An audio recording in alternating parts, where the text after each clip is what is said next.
The 2024 MLB regular season is over. Just before the beginning of the season, I made my foolish Bailey-inspired breakout and break it down picks. Now it's time to look back on them and see how they aged. Let's start out with my dislike picks. The Mariner that I disliked heading into this year, I don't know what to say. I couldn't have been more wrong if I tried. Bryce Miller had a monster breakout year. He got off to a red-hot start and really never looked back. In his age 25 season, he had a 1.24 ERA plus over 180 innings. He had a sub-1 whip and a sub-600 OPS against.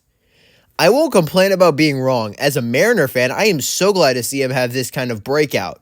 But for this year, this is 2 thumbs down for me without a question. Also, 2 thumbs up for Bryce Miller.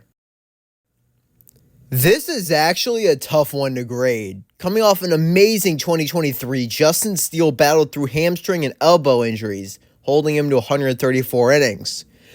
His results were slightly worse than his 2023, so you could argue this is more of a neutral grade, but it's the underlying numbers that make me look bad. He missed more bats and didn't allow as much hard contact, leading to better peripherals and expected stats than last year.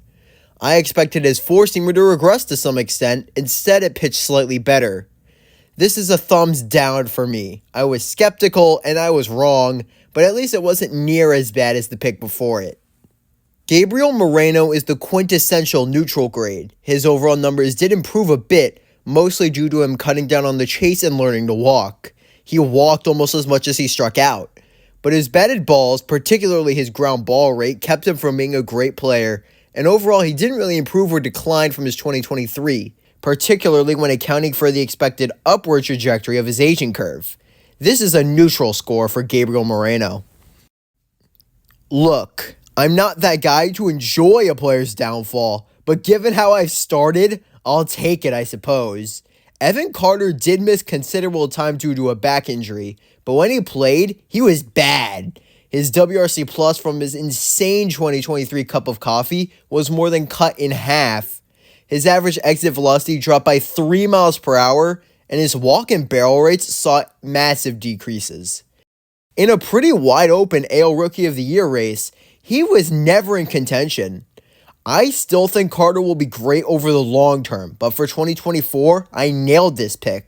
2 thumbs up. Even I am surprised that Harold Ramirez's 2024 went so badly. He got DFA'd by the Rays and then the Nationals. The Nationals! He simply chases way too much and doesn't hit the ball hard enough. I said that he wouldn't be good enough to be an everyday player, and I was right, but I didn't expect his WRC plus to drop from 127 to 72, along with negative 0.6 FWAR.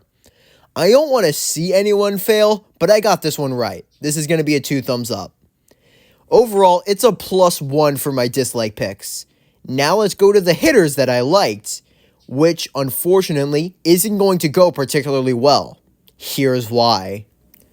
I started the 5 hitters that I liked with Ty France, and he refused to be normal all year. His defense was horrendous. As a first baseman, he was worth -12 outs above average.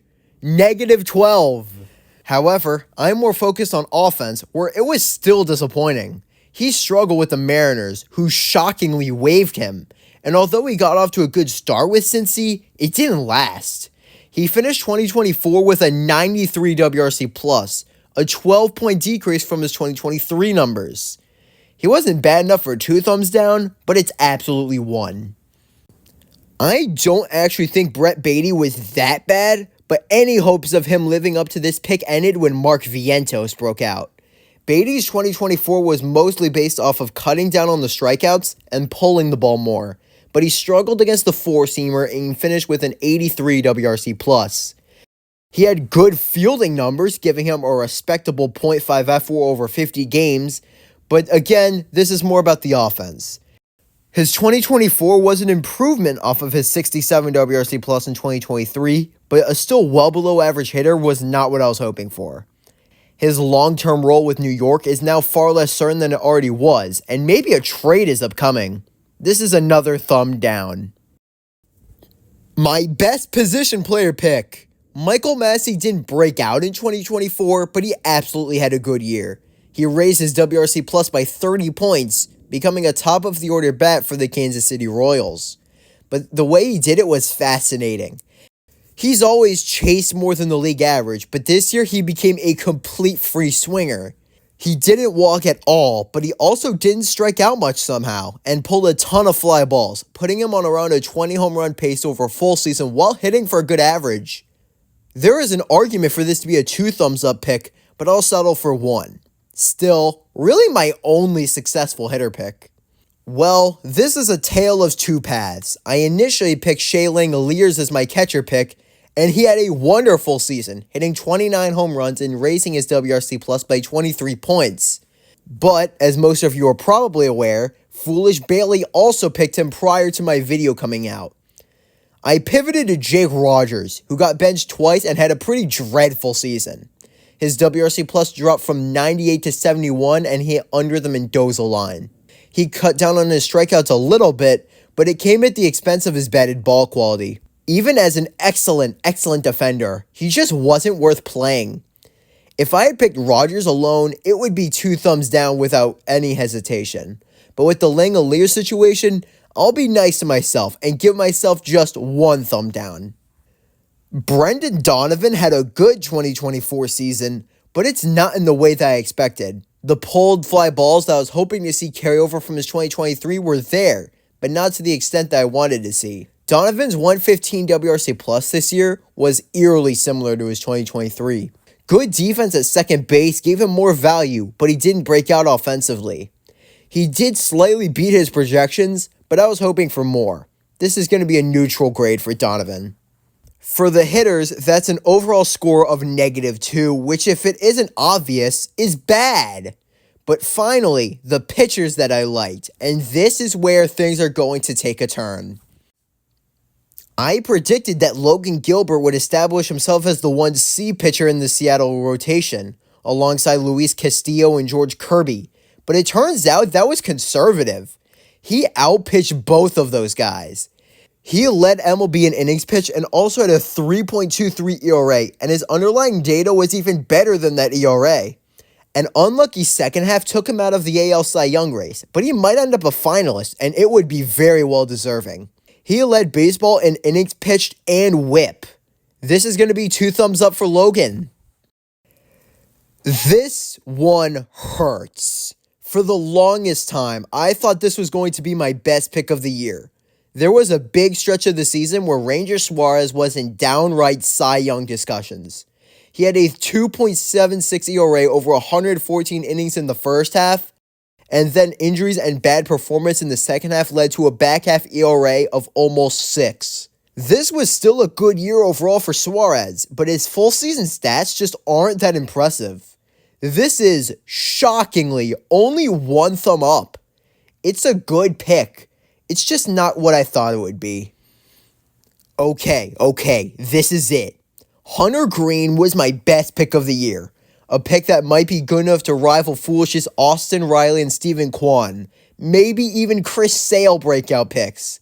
He had a 98 and 97 ERA plus in 2022 and 2023, and then put up an ERA plus of 160 across 150 innings.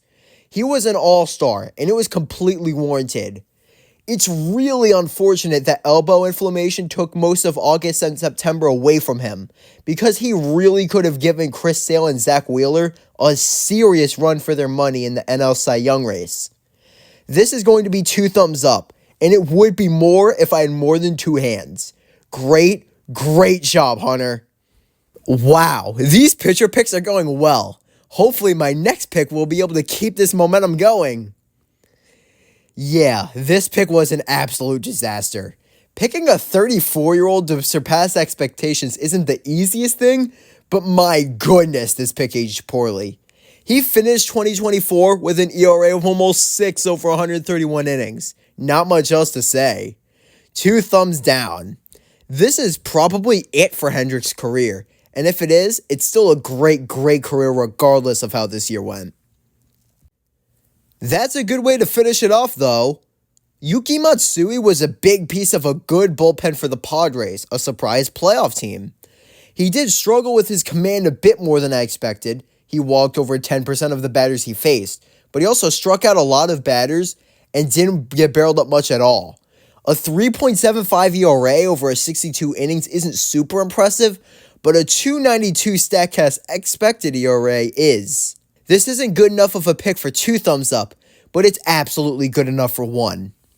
It's a +4 for the pitchers that I liked, which brings me to an overall score of +3. Looking back, I'm pretty happy with how these picks aged, but I want to do better.